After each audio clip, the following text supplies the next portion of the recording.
The following podcast contains adult language and themes, and usually beverages. Listener discretion is advised. You're gonna have your mind blown. Ready or not, we are going there. Taboo topics are back on the table. Hi, I'm LaJohn. I'm Matt. And I'm Joe, and this is the Going There podcast. The name Karen has been appropriated by a lot of weird people in this country, and we are now in this culture where, because of the advent of the cell phone camera, we all have video recorders on us 24/7, and for better or worse, people are getting caught with their pants down, so to speak, doing racist, bigoted, and just crazy shit.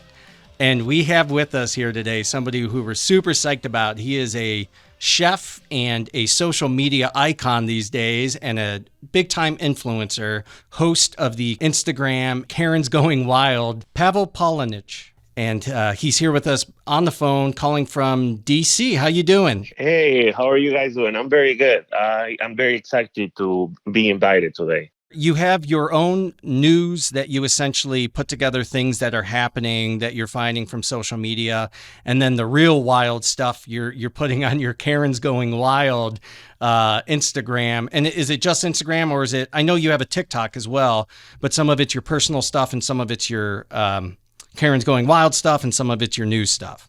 Yeah, so I've been trying to go into Twitter too, or YouTube and TikTok, but it's just me, so it's hard to manage like several pages and, like my own personal page. So I'm starting to get into other social media platforms, but little by little. And I have to say this up front. You have, close to 800,000 followers on your Karen's Going Wild page. That's crazy. That's great. It's just that many Karens. That's what it is. Yeah, that's the problem. How many of them are Karens?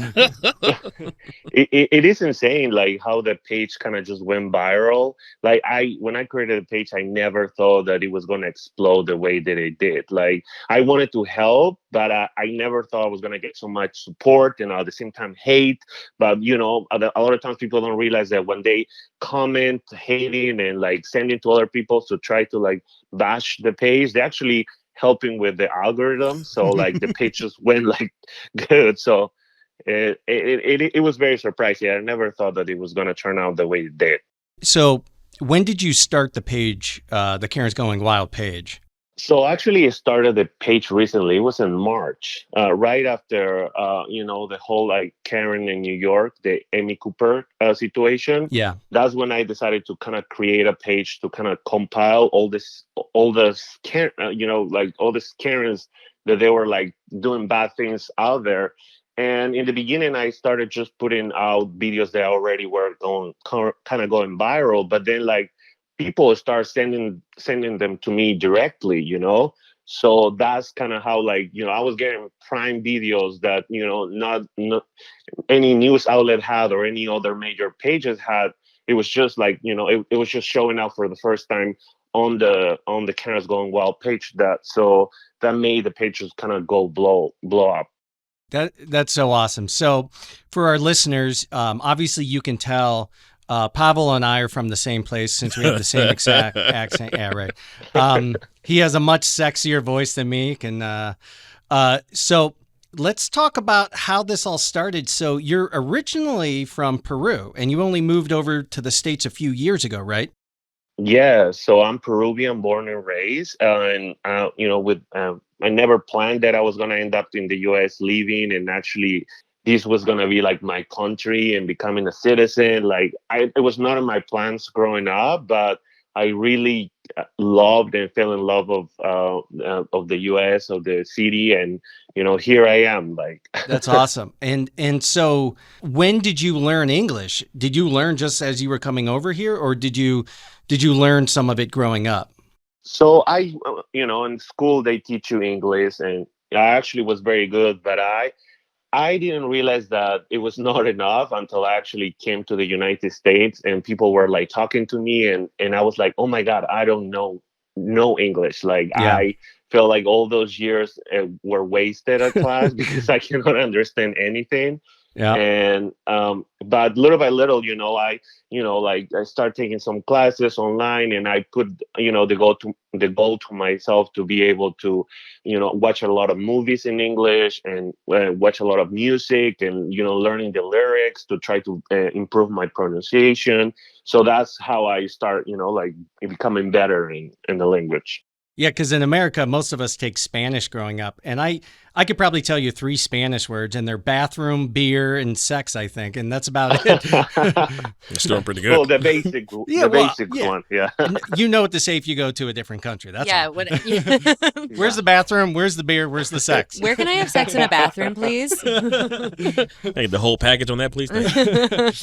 A friend of mine married somebody from Kazakhstan, where Borat's supposed to be from, and she learned English by watching the show Friends on reruns. But it was funny because the first time I met her, she had just been trying to learn English by watching movies and TV shows, and we're bowling. She didn't say a word in English until she got a strike, and she went, "Yippee-ki-yay, motherfucker!"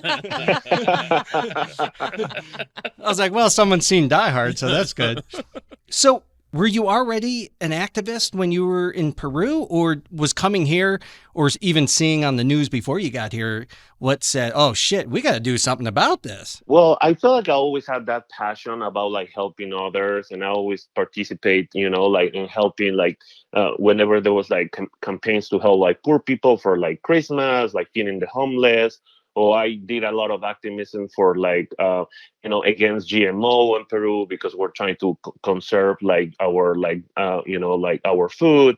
So I started very young doing those things, and I never understood how bad was like the like whole racism problem until I actually moved to the US, when I actually have to like learn about like what was the history behind it, because we don't, back in Peru, there is like more like classism than racism.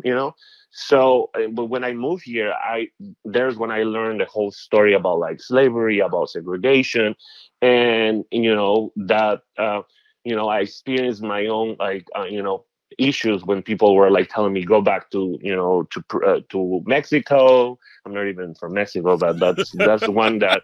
Wait that a I get second. all- Peru and Mexico aren't the same country? Isn't Peru Yeah. a city in Mexico? Oh, you shouldn't be speaking Mexican in the U.S. And I'm like, oh my God, Mexican is not a language. Like, Speak American. Yeah. Yeah, I'll speak Mexican, you speak Karen. Shut the fuck up. but I kind of as the years pass by, I start working on myself and realizing that those comments actually were very ignorant, and they were like they didn't represent what like America was. It was just some people that they were not open to people from another countries. Yeah, it's so, what you talked about, having more of a class system. I mean, racism or bigotry or hatred, it's certainly nothing unique to America. The slavery aspect is what adds a whole new dimension to it. But, like India had the caste system of the past, which is, they were all the same race, but it was well, you're a street sweeper, then you're garbage, but, we're higher level than you. But you've also, I assume, have experienced bigotry and homophobia in the form of that as well, right? Yes, as a gay man, I've definitely experienced that. And that actually was one of the main things back in Peru, because Peru is a very Catholic, very traditional, like, not very open-minded country. So for the longest time, I thought I was going to grow up to be this, forever single guy who never came out as a gay man. And until this day, Peru doesn't have any like rights. Like, you cannot get married, you cannot adopt. So there's still a lot of work. So that was like a very type of issue that I experienced like growing up, being gay. And is that one of the reasons that you wanted to come to America? Because it's traditionally more tolerant? You thought they'd be more tolerant over here? Exactly, yeah. When I first moved to the US, I was very excited about that. The fact that I could be openly gay. There was like, there was like gay marriage and like all these protections that I didn't have back in Peru. So that was something that made me so happy. But at the same time, there are certain aspects that we still need to, get better as a country. Yeah, we've talked about that on this podcast. First of all, we've covered racism. We've talked about bigotry. And we solved it. Yeah. Didn't you get the memo? Let's go around the table. Are you guys cool? I think we should all share experience about the first time or one of the first times you remember feeling that kind of hatred and bigotry.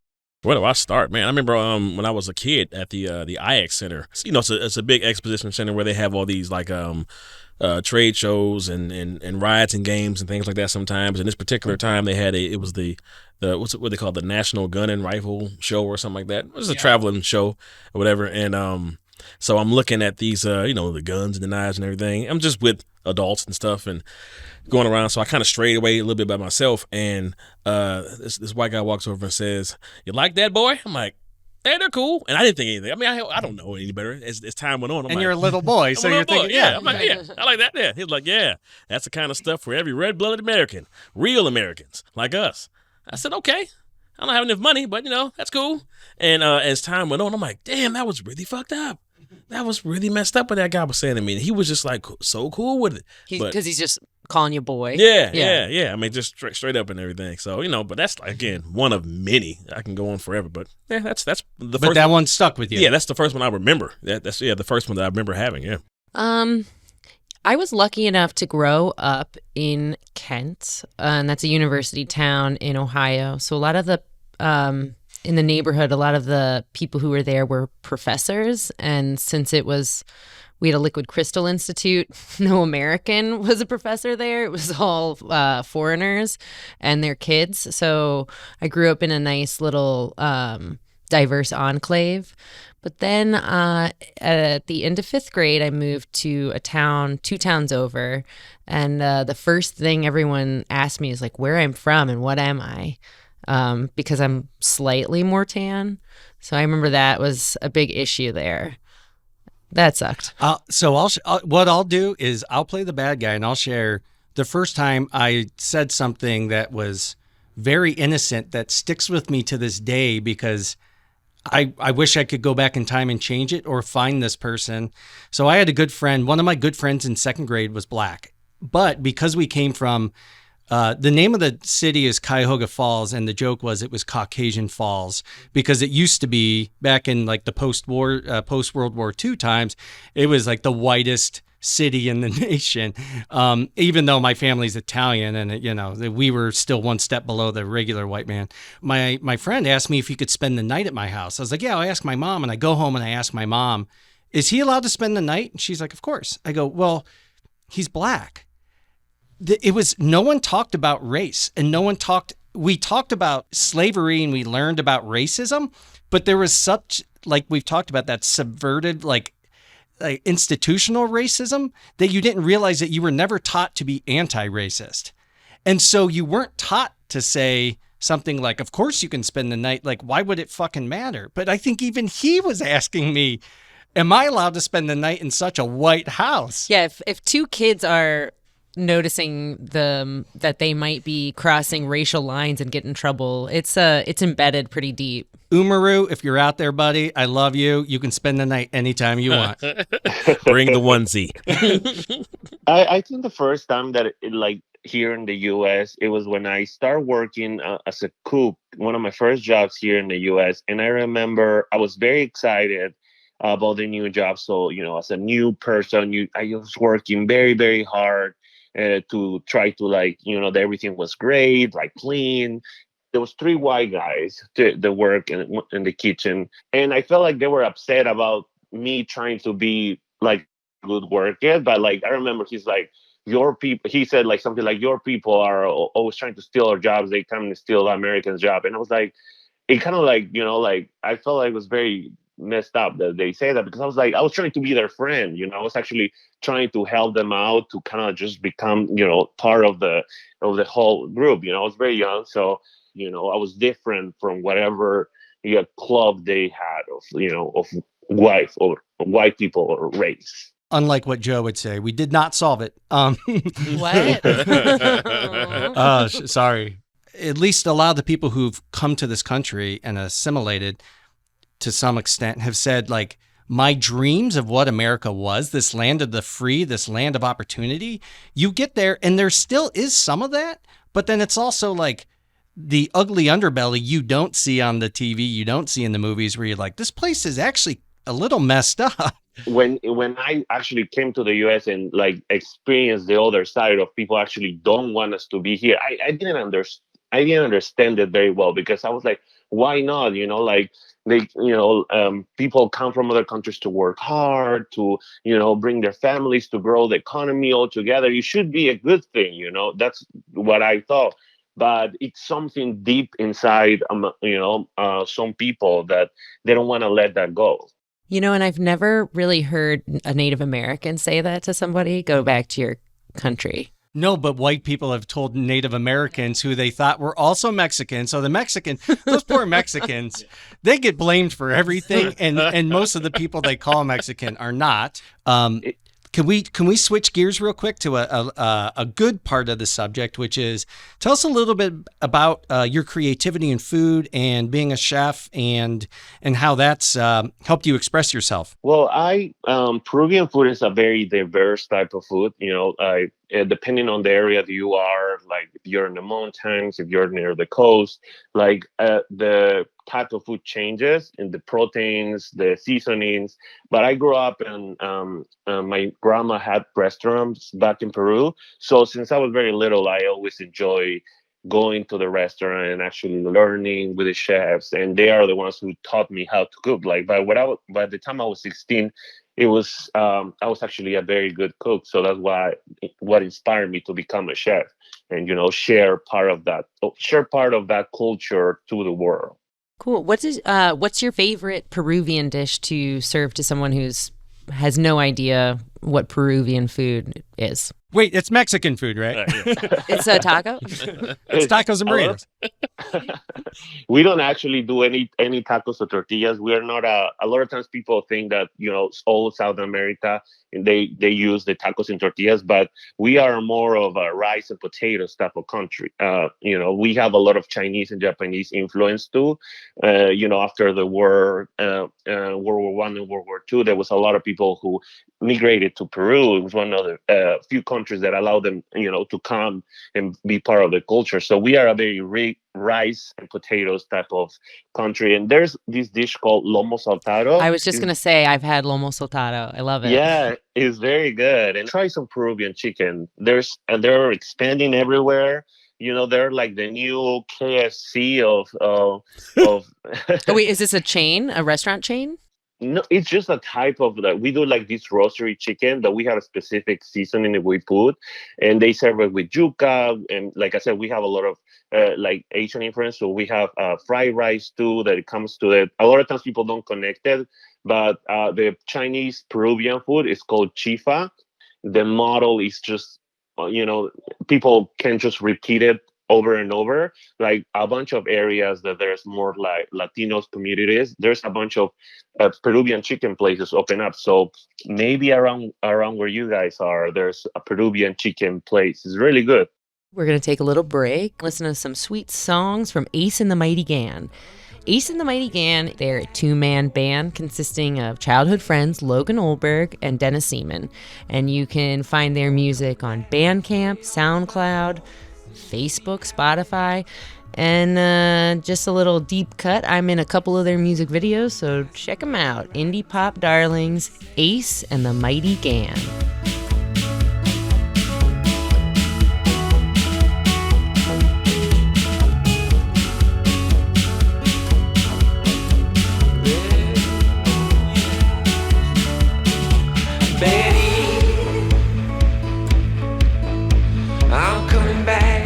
Heart and soul, Betty.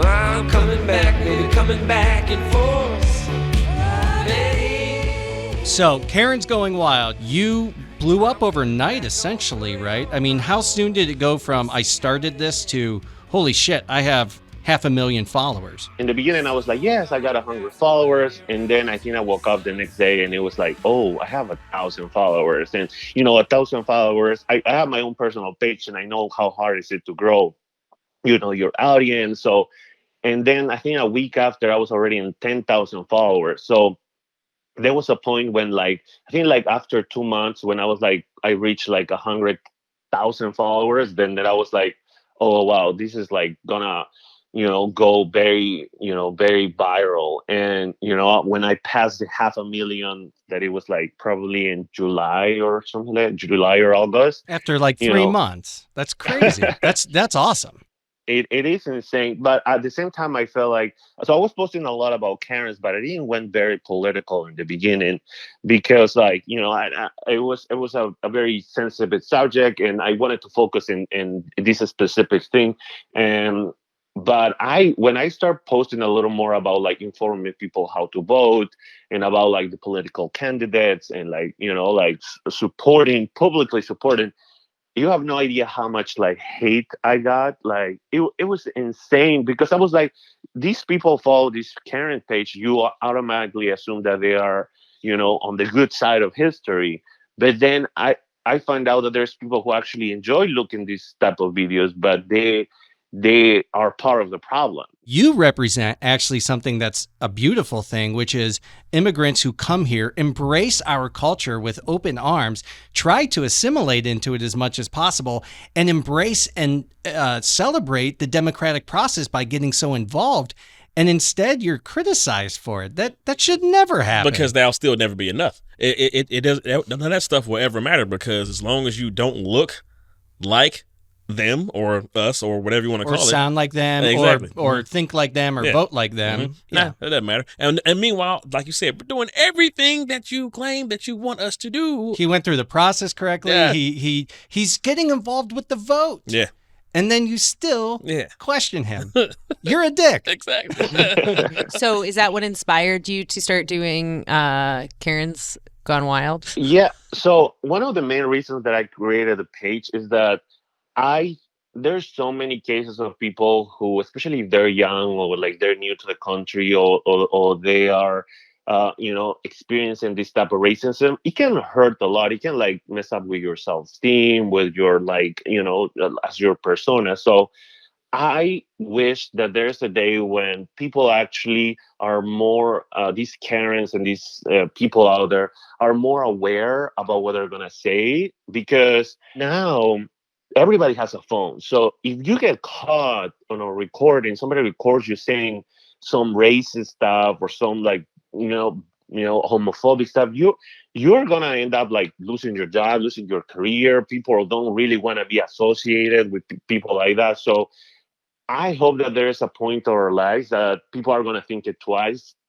before saying those things, so future generations of young people don't actually have to experience, like, this type of, so much hate that we have seen, especially, like, the last 4 years, when I feel like all hell broke loose with the whole racism stuff. Like, were so comfortable about expressing this racist behavior that it was, for me, amazing how often they did. Well, that kind of stuff has to be, somebody has to ignite that.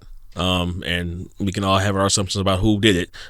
Just like in a household, if in my household I was down with, mistreating women and mistreating people of color and things like that, I'm pretty certain my children would go on and do the same things. So it comes from the top down. So when you have that kind of energy from the top, it makes it easy for those. It enables them, and that's the bullshit. And what you're doing is you're holding a mirror up or a camera phone and making them have to reckon with their actions. And so my question is, this is such a layered Peruvian dish, if you will. You said to make people think twice about doing it. At the same time, I kind of appreciate that they at least are being vocal about it, so we know where they stand. Are you afraid that maybe it will push people back? Because it's not that the racism wasn't there, is that it was so deep and hidden, and now it's out. Yeah, and I feel it stops it from being taboo. And the problem when things become just taboo, like the racism issue, it just becomes like, oh, we just don't talk about it. We don't say anything about it. We don't We don't talk to Latinos. We don't talk to Black people. So it becomes this taboo thing. But we actually talk about it and bring it up in conversations. Is when we actually can start having a real conversation about what is happening and how we can get better. And because sometimes I have a lot of white friends who have told me, it's like, I am not a racist person, but I felt uncomfortable around people from other, like, from with Latinos, with Black people, and I didn't understand why. And they had to go through their own journey to kind of learn, like, where did this come from? Oh, it was taught by my dad. Like, talking, surrounding yourself with more diverse people.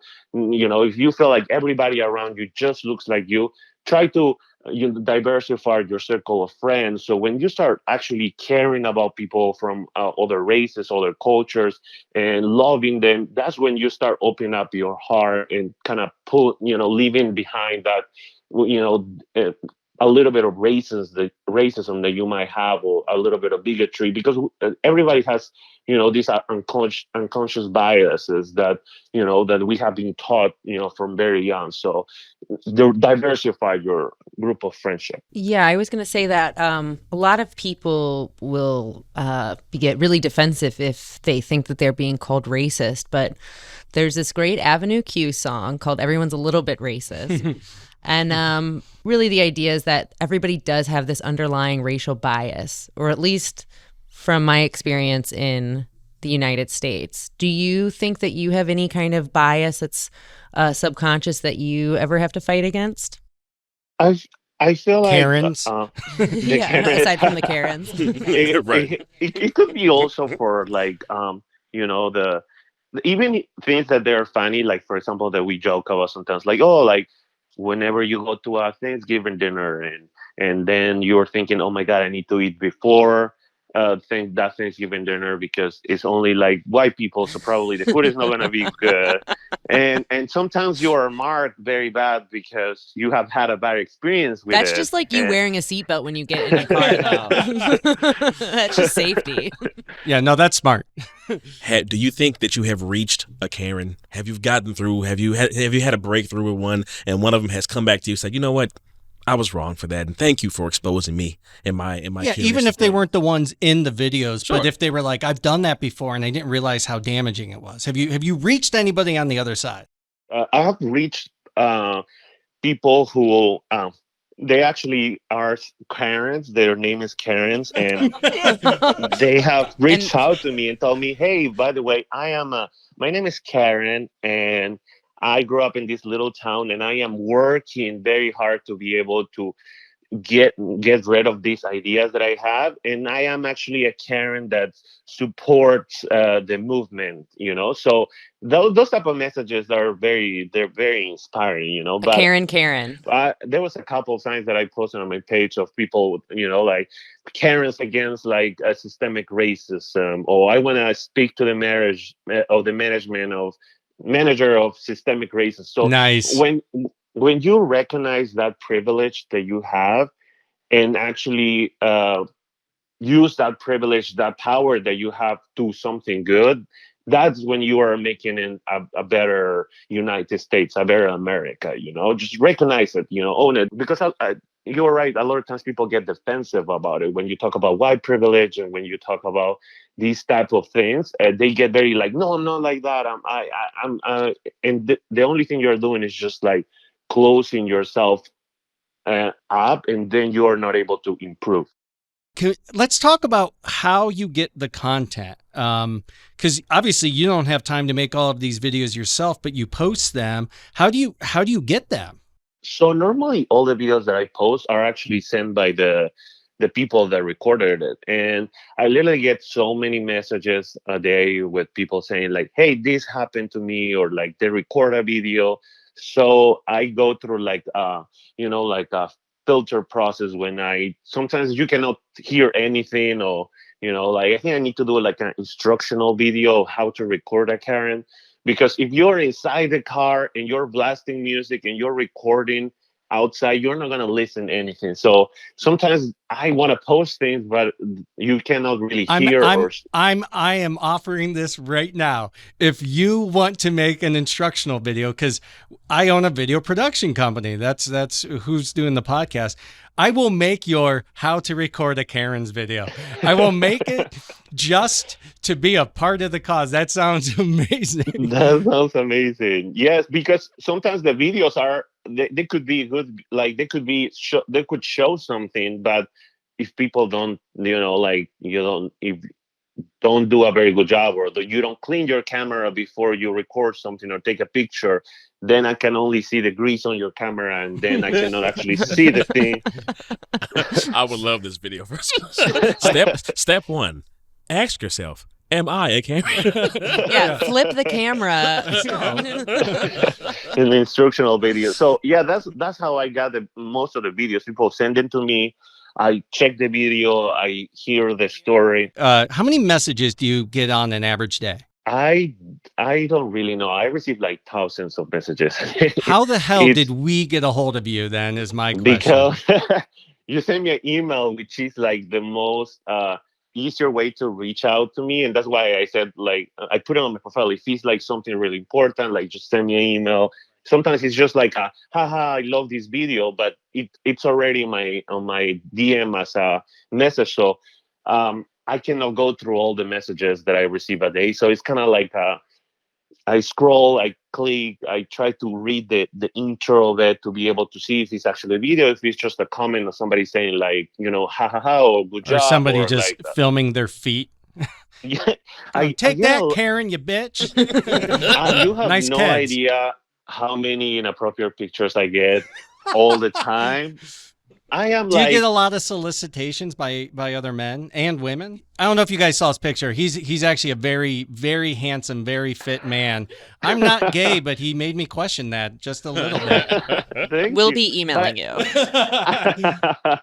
I get a lot of like deep pictures. Like it's insane. It's like it will be sometimes it's like I love you, and then picture a penis picture, and then it's like, oh, I hate you, and then it's like a deep picture. and then the dick Yeah, pic. that's about right. I can't stand you. Look at my dick. Yeah, and I'm like that. First of all, like sometimes people need to learn also how to take a good picture about it too, because if the lighting is We'll good, do the instructional videos for the dick pics too. I've seen some crazy things. We now have 2 instructional videos. I think we can make a lot of money on this if we team up. I really do. How to film dicks and Karens. How to how to take a decent, at least a decent. I always say it doesn't have to be good, Right, like but a at least 6. decent. Yeah. Yeah, find somebody with dainty hands to put it next to it for scale. Yeah, put a penny next to it. Or What is this show about anymore? I don't think I've ever seen LeJohn laugh this hard. The whole time we're talking, I'm like, yeah, we'll probably cut some of this out. But this might be a whole different show. Dick pics. Dick pics, yeah. What is going on? I've never seen LeJohn laugh this hard. You broke him, buddy. You broke him. Would you say you get more hate mail than love mail, or vice versa? I think it's like it depends on what I post. Sometimes I get a lot of love, like people support, but I get also a lot of like hate mail, like very bad things. And sometimes like I'll block them on my page, and then they go to my personal page, and then they try to like contact me there, and I'm like, why are you so obsessed with me? If you don't like the page, just don't follow it. Why are you keep like trying to track me and created a fake account to try to talk to me? I'm like, and then I just learned that sometimes people just probably they're lonely and they just want attention and they want to get in arguments with you. And, once you reply once, they get this satisfaction feeling. So that's why they try to contact you like anywhere that they can. That makes sense. Yeah, you can't reason with crazy. Yeah. You can't, like, I've tried, like I remember especially in the beginning, I'll like share articles with them. They will give me a question, and I will try to reason with them. But it was those type of conversations when you realize there's not gonna go nowhere, because I will explain a subject, and then they will just go to the next picture. But why? But why? But what? And so I was like, I mean, this is gonna go nowhere. Or they will bring another issue, and then like I have to explain the whole issue it was just not worth it. Like they already have made up their mind. So I was happy that I'm now, I feel like more able to post about political things on the page too, and without like receiving so much hate. Right. I just wanted to make fun of women. Yeah. I didn't want to make fun of my bro. Well, yeah, you can't win that. I love to quote Mark Twain. He has some of the best quotes of all time, and one of them that I found in an old journal from 8th grade was, "Never argue with stupid people. They will drag you down to their level and then beat you with experience." And it is just so goddamn true. I love that. Yeah. Oh, it is yours to share. It wasn't Mark Twain. It was me. Quote me. So you're living in this country now where we glorify ignorance and stupidity, but we certainly also celebrate celebrity. And so I imagine your life, your day-to-day life has changed a little bit because you've been quoted in national newspapers and on all kinds of digital media stories. Do you feel like it's blown up a lot, or is it more we're just seeing it from our end? I feel like it did. I remember the first kind of major celebrity that followed the page. I was so excited. It was Madonna. And she followed the page and shared one of my videos, and she tagged me on it, and I was just like going nuts. So Wow. How did you feel once she started fighting with you through direct message?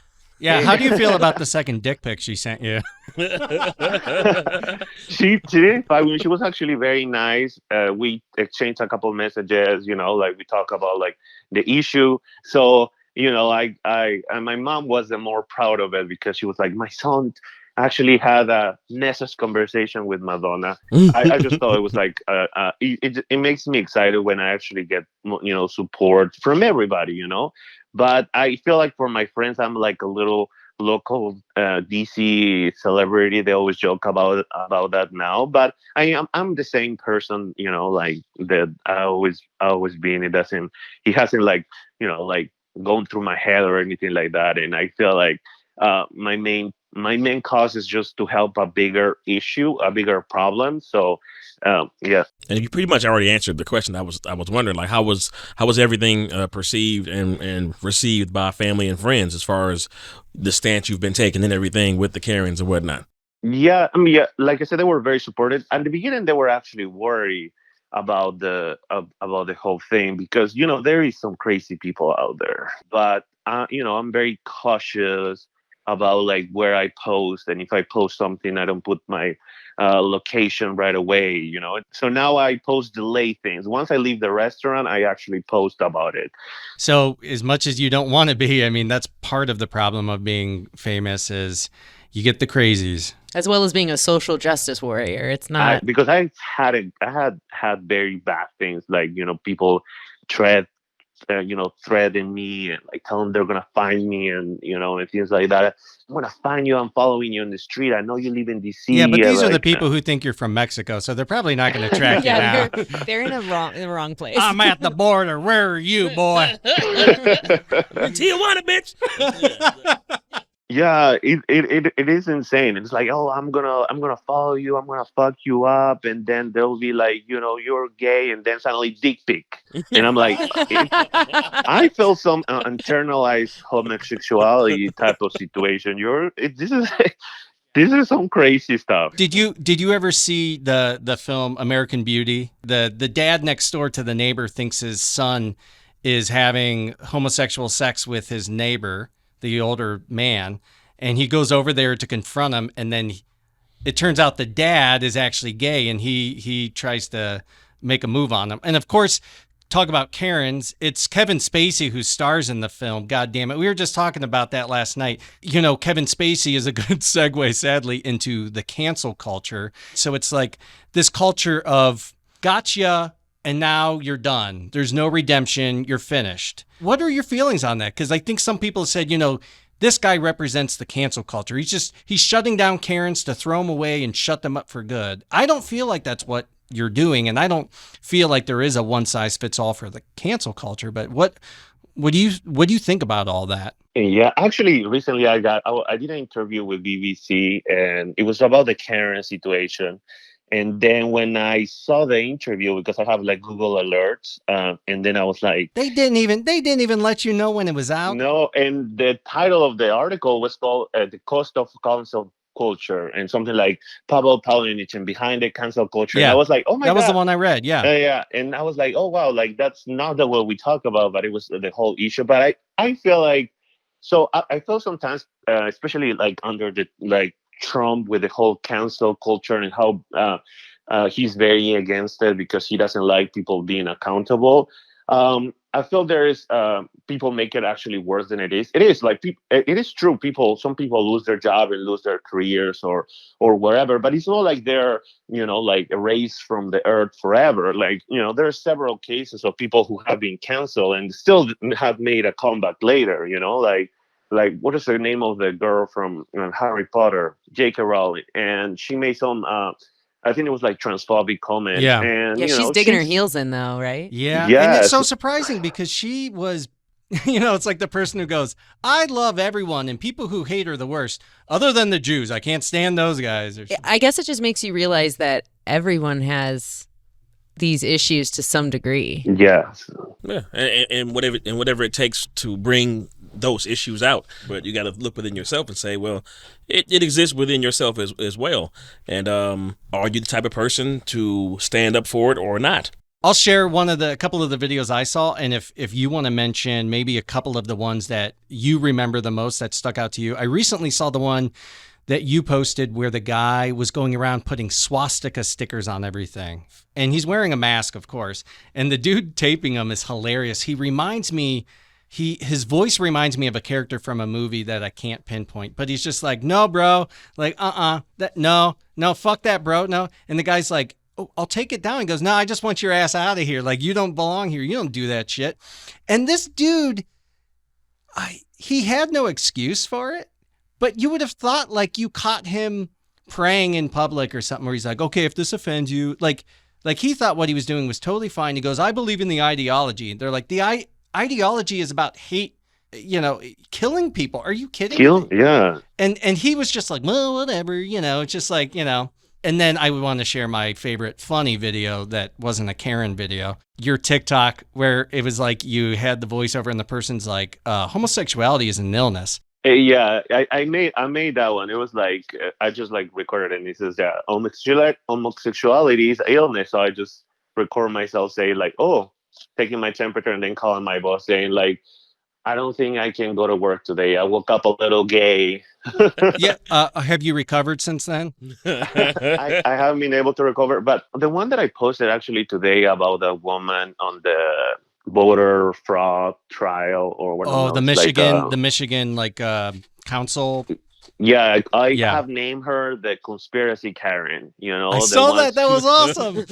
I was like, first of all, she sounded like she was drunk. I'm sorry. She was drunk. People are trying to defend her and telling me that that's the way I shouldn't make fun of how people talk. That she was not drunk. She was totally She was like, and you know how many votes there? She embodied the term Karen more than any human being. It's like Voltron. There was like 6 small Karens who got together and created like Super Karen. I know. Yeah. And I'm sorry, if Rudy Giuliani is tapping you on your leg, telling you stop, that you have gone too far.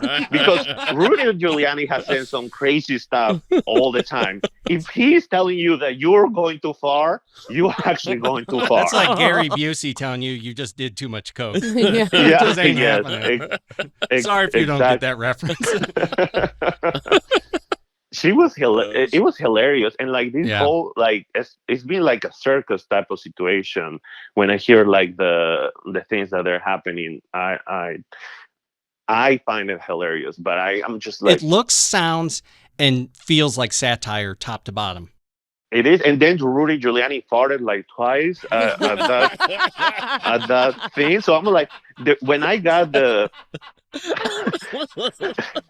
saw the video, that's I his was soul like, trying to escape. It's been trying to get out of there for years. Yeah. It's a broken when I saw the Windows video, policy. I was like, no, this is definitely being edited. This video can be true. So I actually had to go to the official site, see through the whole thing until I found the moment, and he actually does fart. So I was just like, I wanted to put something like allegedly fart, but I was let me just actually find the, like I have to use a lot of allegedly now these days. That was the rudiest fart scandal that's ever happened to this country. Yeah, and he's having like a tough couple of weeks because when his face was melting last week with the whole hair dye. It was everywhere. You know what? Thank you for bringing that up. I wanted to say this on the podcast because we might find out by the time this episode airs. Do you think that maybe there's a small chance that there's a hero in his circle? Because to me, one of the things, okay, all of them, he's a lot of things, but he's not stupid. Joe looked at me. Are you sure? No, well, I think there's some dementia and stuff going on, but here's what I'm saying.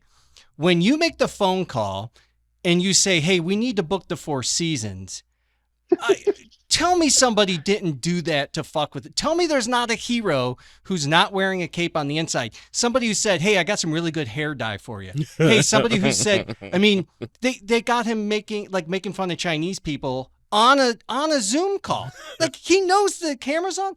I think there is a hero out there. Whoever you are, I hope you hear this. I wish we could make a beacon in the sky for you, like Batman. You are the anti-Karen. You are the hero we didn't ask for, but the hero we deserve. The one sabotaging Rudy Giuliani. And if you think about it, Rudy Giuliani could have gone on the history books like the mayor of New York. He was like he took the New York through 9/11. He was like it was not bad. Yes, it was America's mayor. He had a good reputation. Like he could have stayed there. But now he's gonna go on history like as as a joke. Instead, he's in a Borat movie putting his hand out. He's a moldy cantaloupe. Instead, we're talking about him on a Karen's podcast. Do you have any final thoughts you would like to share before we kind of close out?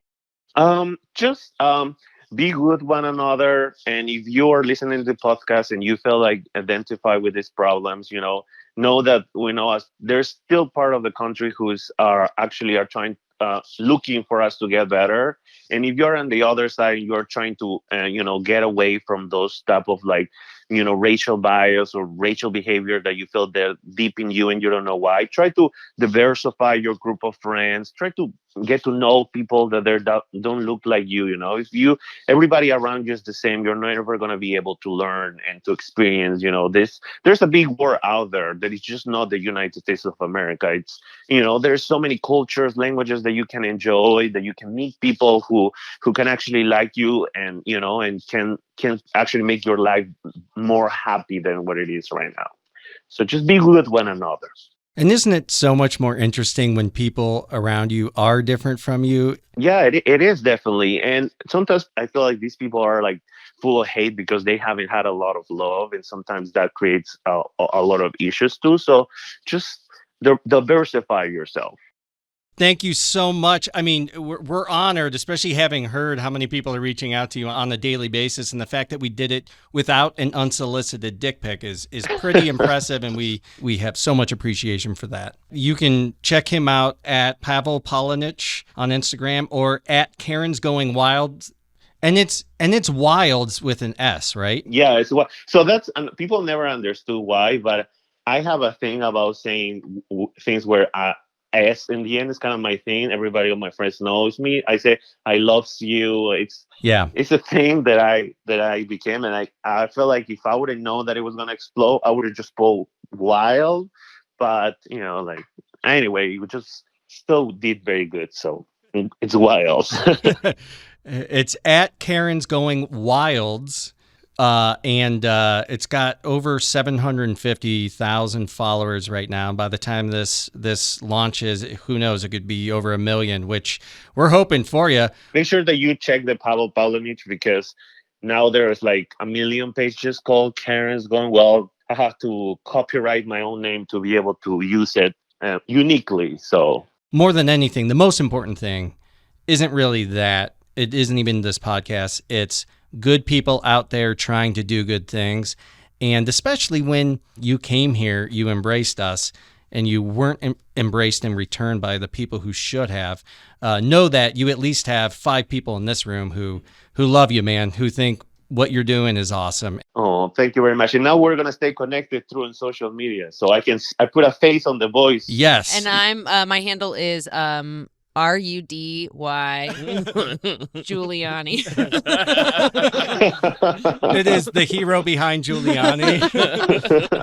Is it you, Joe? Is it you? It was me. And keep entertaining while you're at it, because if people can't laugh, I mean, we're just in a much worse spot than we were before. Thank you very much for inviting me. I had an amazing time, actually. It was very fun and entertaining and so easy to talk to you guys. So thank you, Joe, LeJohn, and Matt. Oh, yes, indeed. Thank you so much, sir. We truly appreciate you. We just went there. Now you can go to Instagram at the Going There Podcast, Facebook at Going There Podcast, or email us at goingtherepodcast@gmail.com. Somewhere deep inside the world, there's a hole dug by some lost thing searching for forgotten. This podcast is made possible by its hosts and Frame One Media in association with Lindsay Baker, Tyler Kubisti, Michael Madgar, Joe Calley, and Bobby Thomas.